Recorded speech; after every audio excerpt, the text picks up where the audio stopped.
Bene, siamo con Davide Mendo, la prima del campionato finisce 4-4 qui a Valdagno. Davide, luci e ombre, forse è mancato il colpo del capola, hanno avuto un po' uno un po' l'altra, una partita che alla fine accontenta o scontenta entrambe, non lo so, dimmelo tu.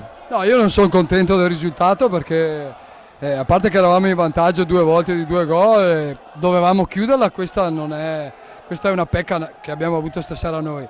Dopo ho visto, sì, è la prima partita per tutti, ho visto tante imprecisioni anche da parte purtroppo di certi episodi che andrò a rivedermi e non li ho capiti. Un gol con la gamba, un gol annullato che non ho capito perché, la palla era in movimento.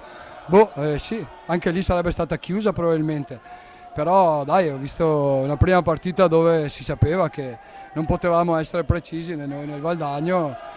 È venuto fuori un pareggio. Sì, forse ha qualcosa più da recriminare Sandrigo che Valdagno, da quello che si è visto. C'è stato un momento che c'era il colpo del capola sul 5-2, poi come capita anche in altri sport, gol sbagliato, gol fatto, dopo succedono queste cose. Sì, è così, purtroppo lo sport è così. Stasera da quello che ho visto in pista secondo me qualcosa in più meritavamo noi, però dopo magari sono di parte, ma gli episodi... Sei il mister del Sandrigo, cioè... Chiaro, però gli episodi secondo me ci sfavoriscono molto secondo me.